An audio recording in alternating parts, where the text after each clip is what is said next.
Hi. Hello. అందరికీ నమస్కారం. Welcome back to our channel. నేను బాగున్నాను. మీ అందరూ బాగుండాలని ఆ దేవుడిని నేనైతే కోరుకుంటున్నాను ఫ్రెండ్స్. మీరు చూస్తున్నారు కదా! ఇది మారేడు చెట్టు. ఈ మారేడు చెట్టుని చాలా వరకు ఇప్పుడైతే ఇండ్లల్లో పెంచుకుంటూ ఉన్నారు. ఇంతకుముందు ఇండ్లల్లో లేనప్పుడు ఈ మారేడు ఆకు అడవిలో మాత్రమే దొరికేదేమో. నేను ఒక దగ్గర పొలాలల్లో ఒక అడవి దగ్గరికైతే వెళ్ళాను. ఈ అడవి దగ్గర పొలాలల్లో ఈ మారేడు ఆకుల చెట్ల యొక్క తోటను గాని రోడ్డు ఎమ్మట ఏశారేమో అనిపిచ్చేసింది నాకైతే. రోడ్డు పక్కన గుబురుగా లైన్ పడ ఇవే మొక్కలైతే ఏశారు. మన మున్సిపాలిటీ వాళ్ళ దగ్గర హైవే పక్కన రకరకాల పూల మొక్కలు వేస్తుంటారు కదా! అలాగే ఒక అడవిలో ఒక గుట్ట పక్కన ఒక ముళ్ళ కంచెలైతే రోడ్డు పక్కన అటువైపు, ఇటువైపుగా ఉన్నట్టుగా ఈ మారేడు ఆకుల మొక్కలైతే ఉన్నాయి. కింద ఉన్న మొక్కలవే, పెద్దగా పైన ఉన్న మొక్కలు అవే. ఆకులైతే చాలా గుబురుగా ఉన్నాయి. చాలా ఎక్కువ ఒత్తొత్తుగా ఉన్నాయి. ఈ చెట్టుకి మారేడు కాయలు గూడా ఉన్నాయి. చిన్న చిన్న పిందెలైతే ఇంకా పండైతే పండలేదు గానీ పిందెలైతే ఉన్నాయి. 2, 3 కాయలున్నాయి. చూడండి ఈ చెట్టుకున్నటువంటి మారేడు ఫలము.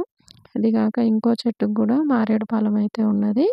ఈ ఆకులు ఎంత గుబురుగా ఉన్నాయో అసలు చూడండి. ఒకే దగ్గర ఒక 10 గల ఆకులైతే ఉండి ఉంటాయి. ఈ మారేడు ఆకులు, ఈ 10 గల ఆకుల గుబుర్లనేవి మారేడు చెట్టుకి సహజంగానే ముల్లులుంటాయి. మన వేరే రకాల ముళ్ళ చెట్టు, కంప చెట్ల టైప్‌లోనే ఈ చెట్టుకి గూడా ముల్లులుంటాయి.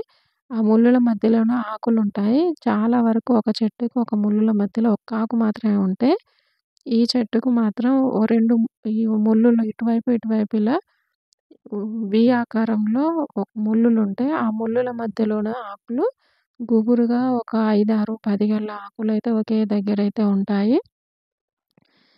ఆ ముల్లుల మధ్యలో మనం ఆకులు హార్వెస్ట్ చేస్తున్న కొద్దీ ఇంకా వస్తూనే ఉంటాయి. ఇలా ఎందుకు జరుగుతుందో తెలియదు. వేరే మొక్కలో అయితే మనం ఒకసారి ఆకులు తెంపేస్తే మళ్ళీ ఆ దగ్గర ఆకులు చాలా వరకు పుట్టవు. ఉన్న ఒక ఆకు, 2 ఆకులే ఉంటాయి. కానీ ఈ చెట్టుకు మాత్రం చాలా ఆకులు చాలా ఎక్కువగా ఉన్నాయి. ఇవి తోట ఏసినట్టుగానే ఉన్నాయి. మనకి శివరాత్రి వచ్చినప్పుడు ఈ దగ్గరికెళ్ళేసి మనం శివుడి పూజకు అవసరమైనటువంటి బిల్వార్చన చేసుకోవడానికి మనం బిల్వ పత్రాలను బస్తాల్లో తెచ్చుకొని మార్కెట్‌లో అమ్ముకోవడానికి కూడా ఉపయోగపడుతదేమో అనిపించింది నాకు.